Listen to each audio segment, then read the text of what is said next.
આજના સોશિયલ મીડિયાના જમાનામાં યુવાનો રીલ્સ બનાવવાના ભારે શોખીન હોય છે, પરંતુ એ રીલ્સ બનાવવાના ચક્કરમાં એ ભાન ભૂલી જતા હોય છે અને કાયદાને મર્યાદામાં રહ્યા વગર મન ફાવે તેવી રીલ્સો બનાવી અને પોલીસના શિકાર બની જતા હોય છે.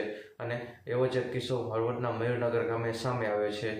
નમસ્કાર, આપની સાથે હું પાર્થ ફેલાણી. હળવદ તાલુકાના મયુરનગર ગામે જયદીપ ડાભી નામનો એક યુવાન કે જેને સોશિયલ મીડિયામાં રીલ્સ બનાવવાનો ભારે શોખ અને તેને બિયરના ટીન સાથે અને તલવાર અને થારિયાની જેવા તીક્ષ્ણ હથિયારની સાથે એને રીલ્સ બનાવી હતી અને જે વાયરલ થઈ અને પોલીસને ધ્યાને આવતા પોલીસે કાયદેસરની કાર્યવાહી હાથ ધરી હતી અને એની ઉપર ફરિયાદ પણ નોંધી હતી.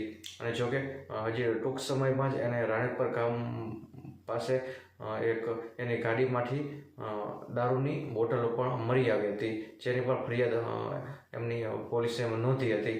ત્યાં એક બીજો ગુનો એને કરી નાખ્યો.